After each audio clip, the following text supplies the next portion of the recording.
Oh, good morning, guys. It's a chilly one today,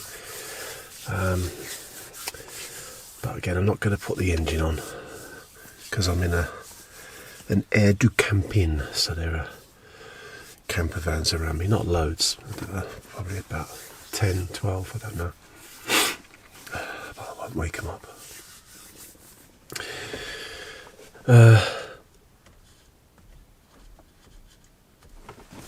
It's day 9. Wow, it's flown by. Day 9, and today's the last leg. We start leg 8. And is this the most difficult? Maybe, probably, we climb a little bit higher today to get to the Grand Ballon, which is the highest peak in this particular mountain range, which is called the Vosges, I think it's VOSGES mountain range. And we're going to be climbing up to, I think that Grand Ballon's peak is 1400 and something meters. I think yesterday when we went to the trench line at the Lingu, I think it was called Lingu Memorial, I think that was at 1000 meters, so a little bit higher today. But yeah, sun is out, there's blue sky. Honestly, if today stays like this, it would just be the perfect end, because we're going to go through some beautiful scenery, as we did yesterday. So yesterday, what a day, what a day. It was the first of the mountain legs, and we still had a couple to do in the previous leg, the leg 6, but they weren't far apart. So we started off by driving to a town called Lunéville, and I don't really want much to say about it, to tell you the truth. I'm trying to think, what's the standout feature of Lunéville? It had a big chateau in the middle of the town, like a grand chateau. It was very large, with a huge sort of courtyard in front of it, and then behind it these massive long gardens.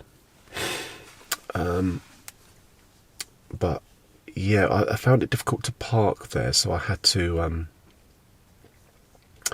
drive a bit, and then I found a place, and then it was only like a 5-minute walk into the centre, so it wasn't too bad. And I walked into the centre, and it was quite busy. I mean, it was Saturday, but there was a lot of people out. The market was out, etc. And the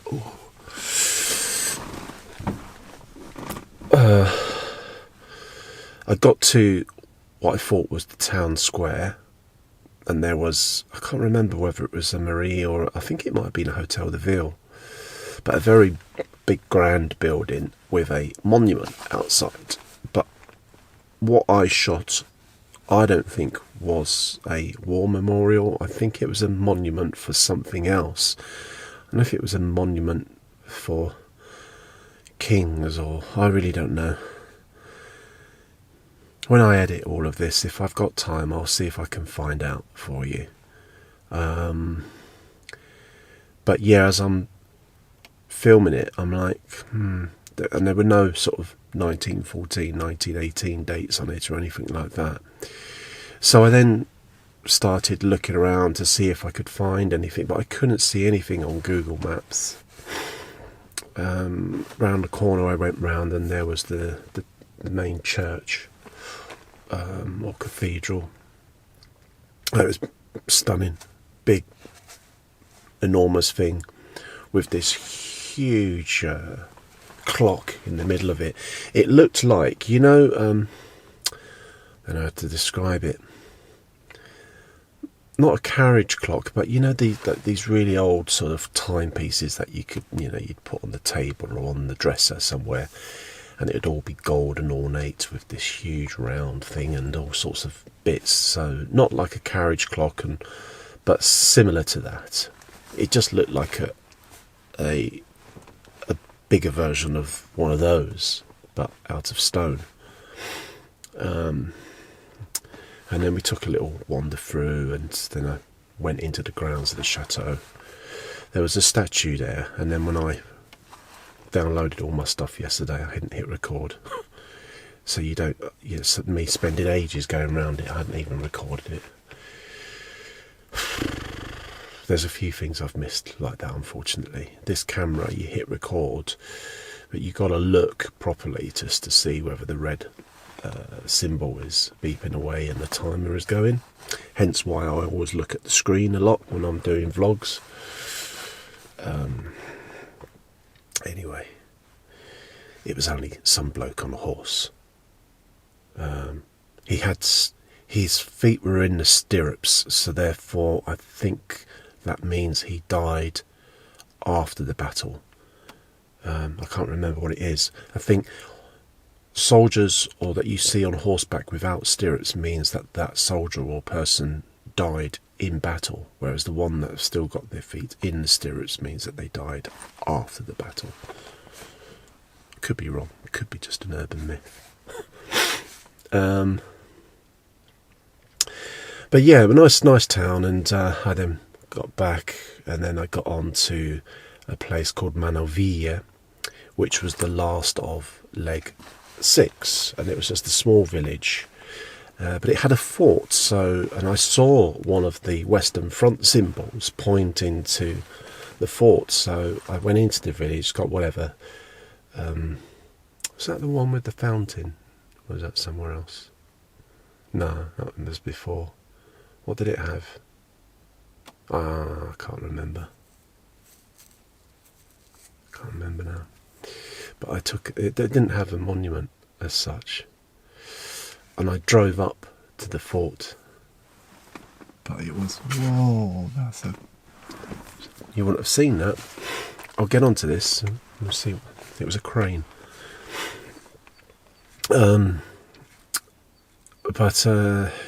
Yeah, where was I? Yeah, I went to the fort and it was closed, but there was a monument at the fort. That's right. And I stopped there and had a bit of coffee and some biscuits and carried on. Right, so this is the the end of leg 6, a small village called Einville.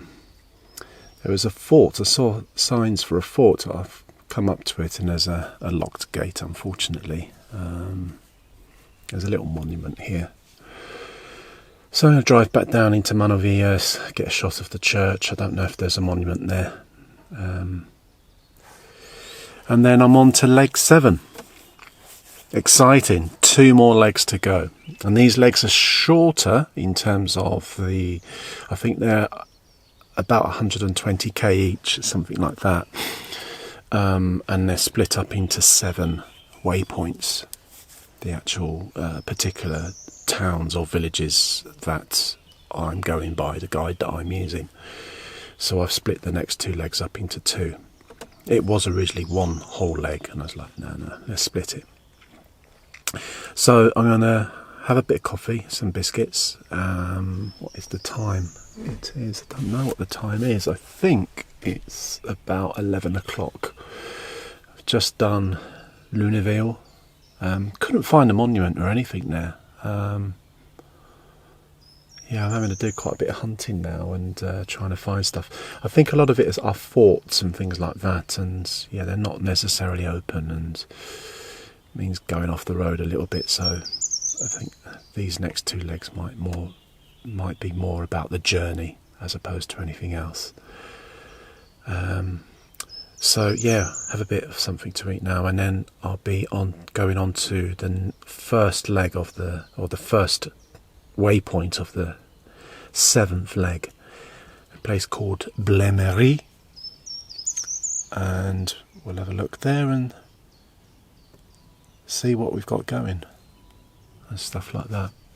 Started off nice and sunny this morning, but it's gone all overcast and grey and everything. It's a bit, but fingers crossed it doesn't rain. So yes, on to the 7th leg. We'll see how much we do, eh? We've got a few days. I mean, what are we now? Saturday. If I was doing it leg per day, I would be finished tomorrow, the end of tomorrow. But because these next ones are twisty, I think realistically I'm looking at finishing Monday, which is perfect. Ferry's not until Friday morning, and I wanted to have a couple of days at the end in Switzerland just to chill. I might probably book a hotel. I might go to Basel, actually. I'm thinking about it, and just book a hotel for a night just so I can get, really nice and clean and everything like that. you can only clean yourself so much in a van.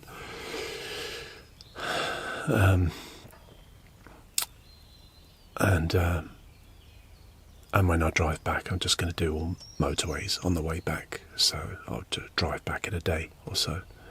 Maybe split it over 2. Yeah, things to think about.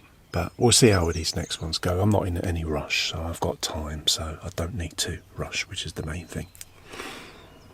All right, see you in the next one. And then that was basically the end of leg 6. So I then, from that point, I was now driving to my first place, a place called Blemery, and that was the official start of leg 7. At Blemery, there was just a church that I filmed there, I think. Nothing much. All of these places have a bit of significance, by the way. I'm not just driving to them randomly, because when you use it with the Western Front app, each waypoint, what have not, or marker stone, they'll have a bit of spiel and there'll be a bit of blurb, and it might be that there might not be something to see there, but there may have been a certain person that lived there, or something within French history that was important, or do you know what I mean? So there are kind of reasons for going round this particular route, and more than that, it's obviously the route of the Western Front. But yeah, between Blemery and my next town, I saw one of the marker stones by the side of the road, so I got a bit of footage of that. And then I went on to this place called Badonville, where there's a church and a memorial. Now, is it Badonville or was it Blemery? I think it's Badonville.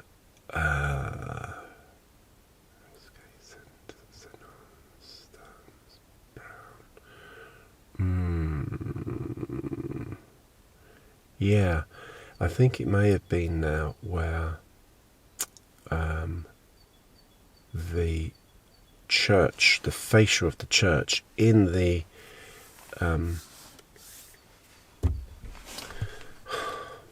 excuse me, one moment, I'm back again. I was correct.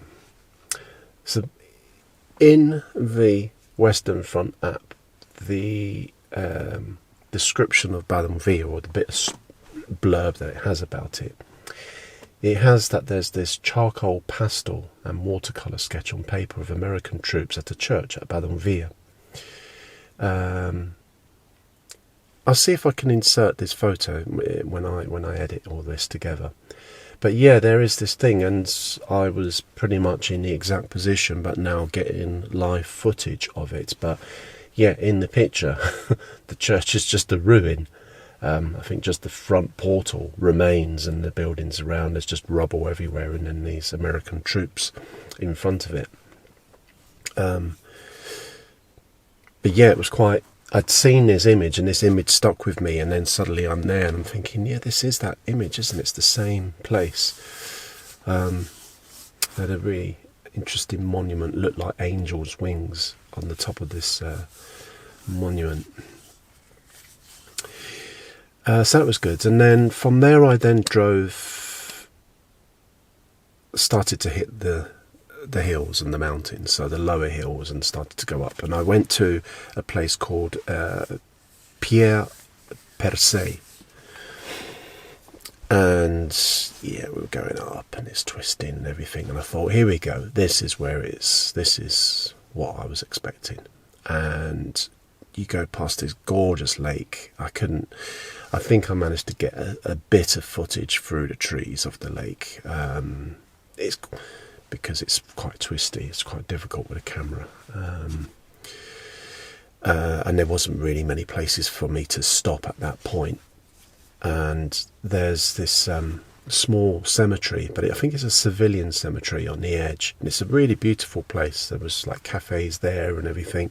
Can imagine it being very popular in the winter season with the snow and everything. and everybody there with their après ski, and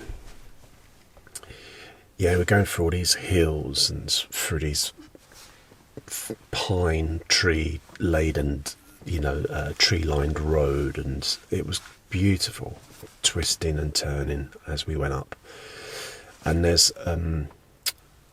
was I think it was called the Sartorio fresque, which was just like done in this sort of like reddish stone, like almost like a sandstone colour, of these enactment of the battle of World War One.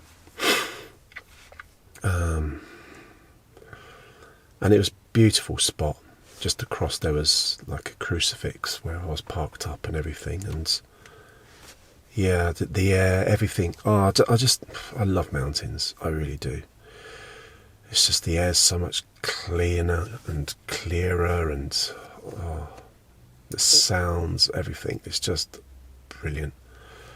And from there I drove down to a place called Senones, or Senons. And yeah, that was a right twisty. I was like, oh, here we go, twisty.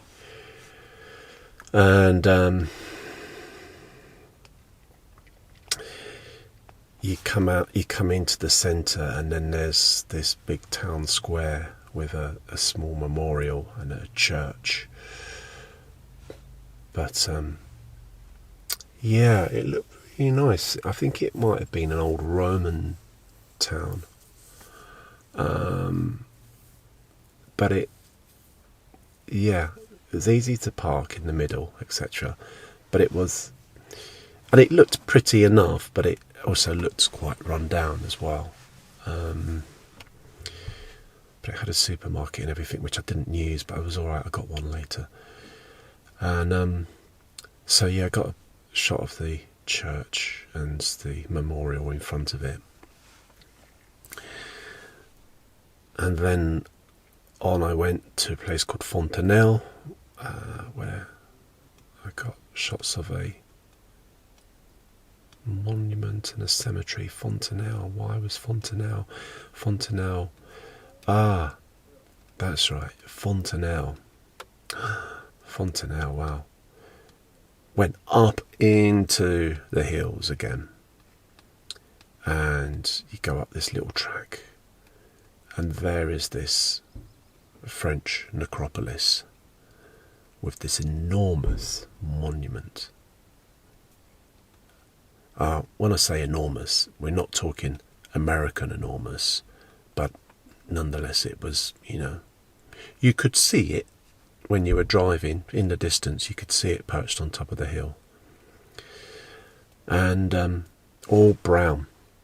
And the very interesting thing was that all of the crosses, whereas up to date I think all of the French crosses are this sort of white greyish colour, but they were all this sandstone, this brown colour, which I think is probably synonymous with a lot of the rock in these mountains here.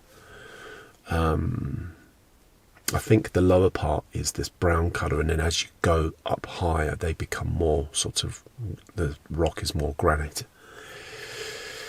But yeah, it was beautiful.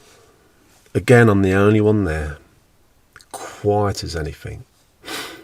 I got the drone up to try and get some footage, and you can see again why this hill was so important, because it just overlooked these various valleys, all these intersecting valleys, so it was such a superb location. You could see for miles. And I got the drone up and got some quite nice footage, I think, with the drone. And then I did the classic drone mistake, which is don't look left or right. When you drone in, you get into something and you get quite confident, and because you've set up a shot and you line it, you think, I'm all right here. And sometimes I know I should do it, but I don't. But you just think, I should just do a little quick 360 pan just to have a little look, because there are a lot of trees. And lo and behold, crabbing left, crash, tangle, twisty. I was like, no, please, not here. not in the cemetery. Crash, bang, wallop. Went back into the cemetery. And I was looking up in the tree. I thought, how the hell I'm going to climb this tree? I really don't know. It'll be the death of me. Ironic, really, in a cemetery. And as I get to the tree, I look down on the ground, and it's on the ground. It's like, oh, praise be. And it was still okay. It lost its feet, little skids that I've got just to raise it. It makes it easier to take off. I don't have to keep putting the mat out. But I found those. They were other side of the tree. Checked it all, got it all up and running, and it worked, and it was fine.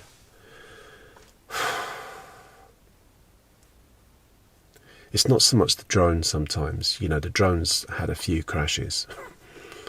It's had, well, that's now its, I think it's third crash in this particular tour. You know, it's got a couple of cracks in the body, a little chip out of one of the blades and that, but it still works.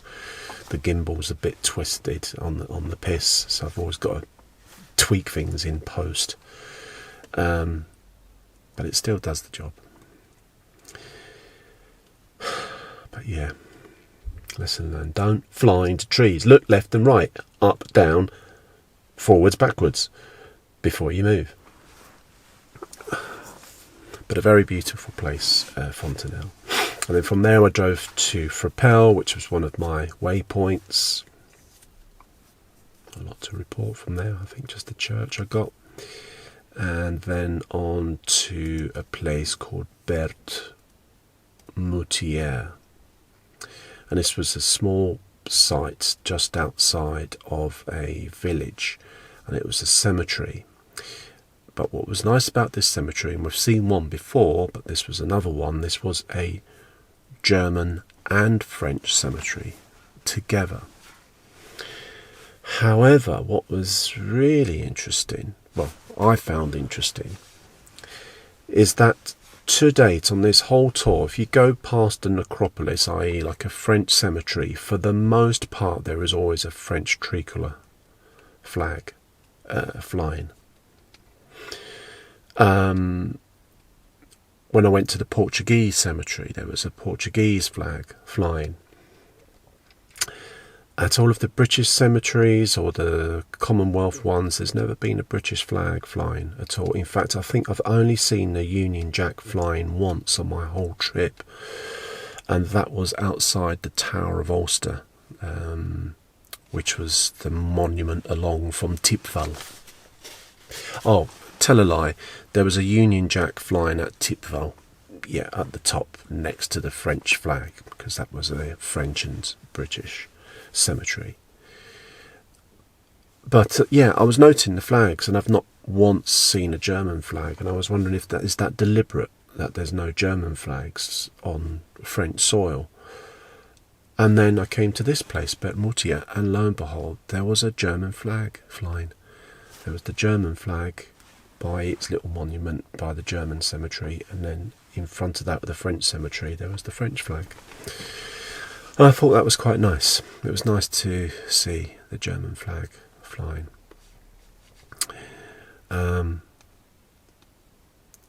Then from there I then went to a place called Le Bonhomme. Le Bonhomme, the good man, I think is like a ski town or ski resort sort of thing. So yeah, I was properly going up some hills to get to this place. And now you know, you start to see these incredible views, and oh, it's just amazing. And then from there I went to Orbe. There's a small church and a memorial there that I got. But what was really good at Orbe was that there was a nice little supermarket and a petrol station. So I got stacked up with Scooby snacks, because today's Sunday, so I wasn't sure whether places would be open. It's Easter Sunday, so I stacked up with Scooby snacks and beer, and I also filled up the van. So Neo's got a full tank of fuel in him, because he's obviously using a lot more fuel going up these mountains.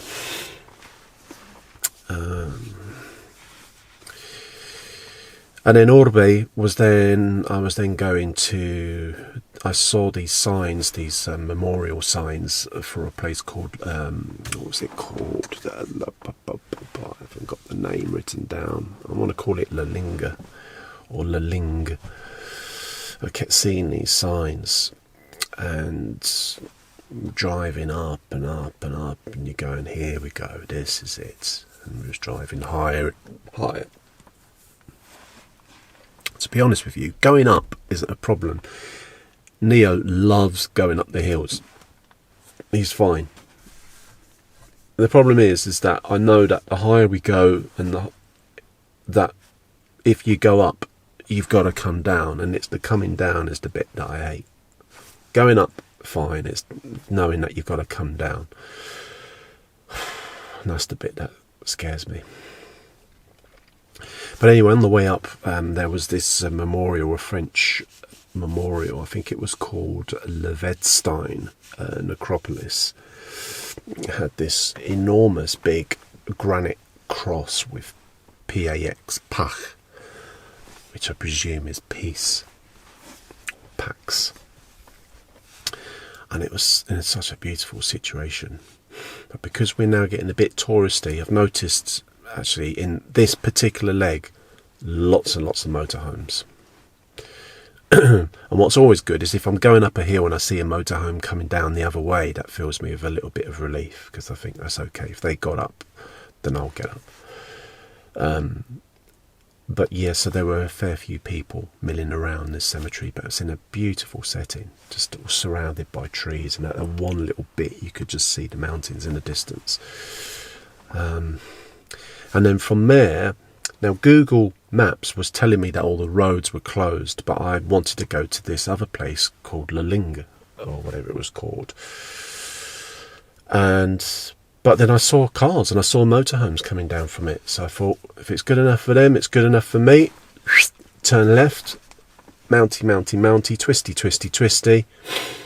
And lo and behold, there is this exhibit up there, and it was so brilliant. It was really cool. It's a little museum. It was like €5, something like that. I can't remember, not a lot. And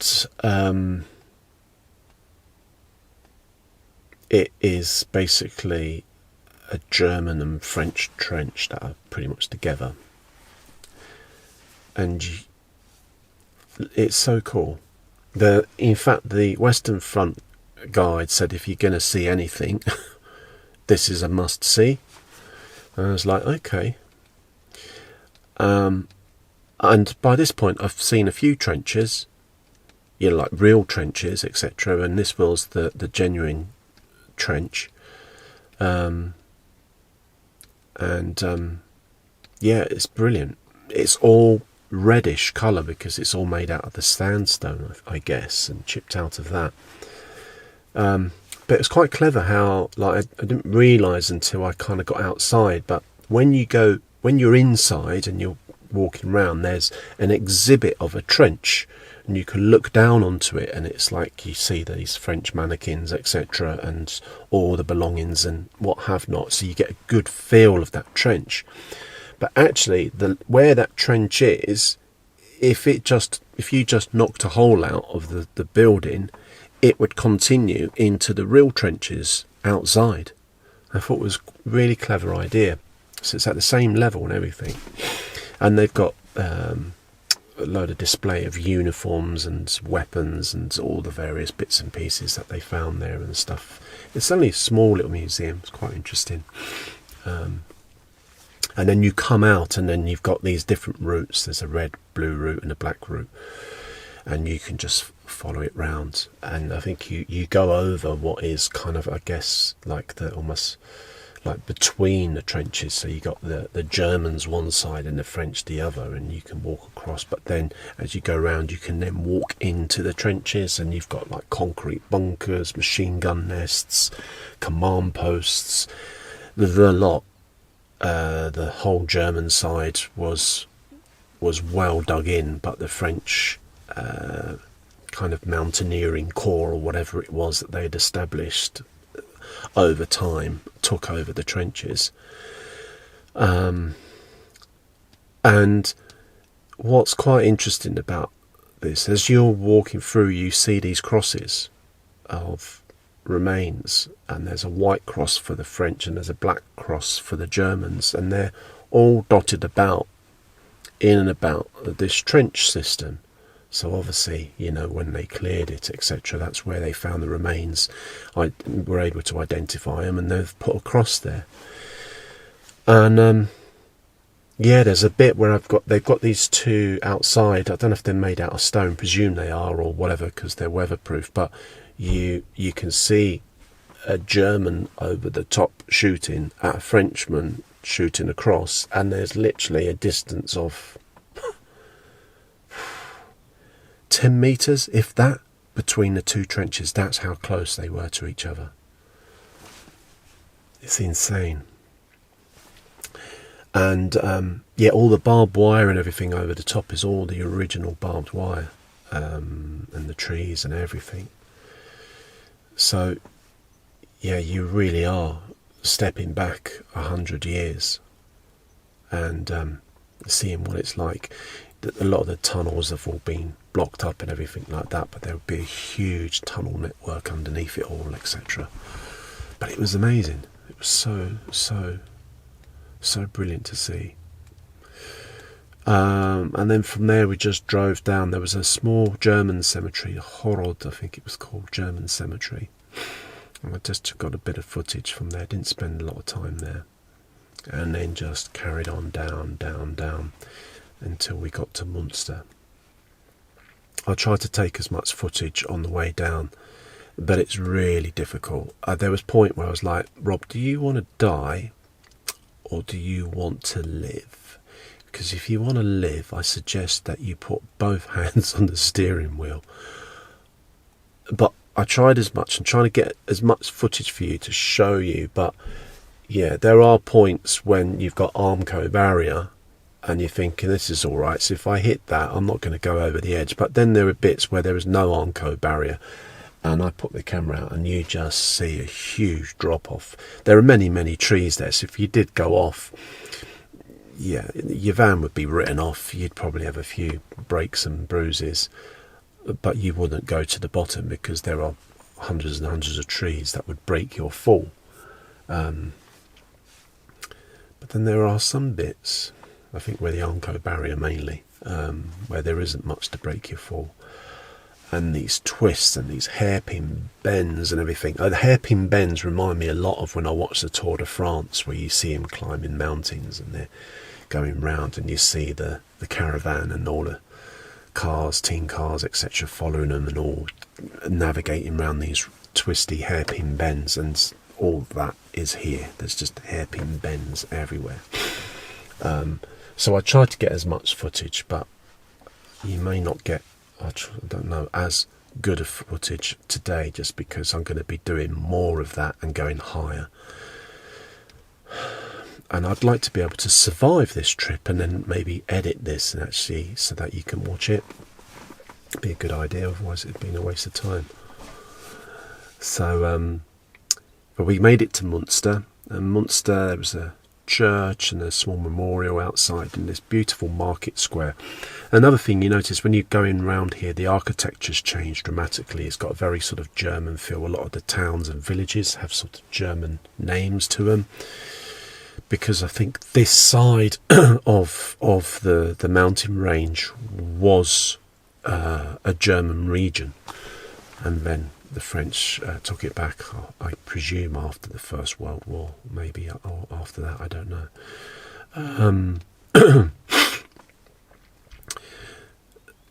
But yeah, the architecture is very, I want to say Tyrolean, but you know, you see like occasional wood cabins and stuff, and a lot of kind of Tudor beams style frontage to some of the buildings. There's sort of almost like a medieval look to it, but yeah, it has a sort of a German a German feel to the architecture. But yeah, came into Munster. Now, yeah, going back to that thing that flew here, a crane. Munster's famous for its cranes. Well, what is the time? It is 6:15 on day 8, and leg 7 is complete. I had to think about it for a bit then. But yeah, the first of the twisty mountain ones, and it's done. What a day. It's been a brilliant day today. I won't talk too much about it because I'll do that tomorrow morning when I do my my morning reflection. But yeah, we did the last 2 stages of 6, Lunaville and then Manovilla, and then we started on this one, and there were less waypoints on this leg, but it was still quite a long one. I think it was about 120k, and it was twisty and hilly, and yeah, and I was like, oh, but we did it, and here we are in Munster, and what a beautiful town this is. Town, city, I really don't know what it is. But we got snacks on board because we managed to get to a supermarché before in a place called Orbi, and we filled up as well, so we got full tank of fuel. We've just got one more leg to do tomorrow, so I'm now firing up Park for Night and seeing where there is. I saw a sign for E10, so let's see if that pops up, and hopefully there's space. If not, I'll just go on up the road a little bit and find a little village somewhere. But what a day, a brilliant day. We'll talk about it tomorrow. Cheers. Now, yeah, going back to that thing that flew here, a crane. Munster's famous for its cranes, or stalks. And so you'll see in the buildings these enormous big nests, and they managed to repopulate Munster and some of the towns and cities around here. The only place I've ever seen these nests were when I was travelling to deliver aid for the Ukraine, and when we were going through Romania, just sort of prior to the Transylvanian mountains, we'd see towns with these huge nests that were deliberately built for storks. But yeah, they're on top of all the buildings. There was a bar stroke restaurant, I think, that had like a sort of a model of one as its sort of symbol. What are they called? Signets, I think they call them here. Which I thought was a swan, but anyway. Yeah, you see these things flying around. They make these weird squawky sounds, and yeah, they're going around collecting bits and bobs for their nests, and nests are enormous because obviously the stork is a big fucking thing. But yeah, Munster's goods, and there was a service d'air here, which it's the most expensive I've paid. It was €15, but there's toilets here and there's showers as well. It's right next to the train station. There was a gig going on. I was like, oh no, I hope that don't stay. But it actually stopped quite early. It stopped about 8 or 9. They stopped playing music, and had a really quiet night's sleep. I was in bed. It was still the hour of 10. I think it was about 10:30. I went to bed, and I was woken up at 7 this morning. The church bell, which is just over there, the other side of the station, rang 7 o'clock. That was the first time it chimed, 7 o'clock this morning. So that woke me, and at 7:15 a train came in. So I decided to get up and do this early. So today I'm about to go to the next leg start, a place called Linfau. We'll get to Linfau and then we'll officially start leg 8, the last leg. And we're going to then go, I think it's going to take me almost an hour to get to Linfeld because I've got to go around the mountains. And then we're going to go to a place called Grand Ballon, which is the highest peak. I think it's at 1400 something meters. There is a monument, I think, up there. So hopefully we can make it up there. I did notice some snow on some of the ridges as we were coming down. But I think we'll be all right. And then after that, a place called Hartmannswillkopf, which I think might have some kind of museum thing there. Then Ufholz, then Cernay, Mertzen, and then Vetterhaus is the last one. So all going well, I may make it to Vetterhaus by the end of today. That's the objective. Whether we do or not, well, we shall see. But at the end of the day, it doesn't matter. We've got as much time as we need. So I'm going to take my time today. And we'll see you in the next one. Cheers.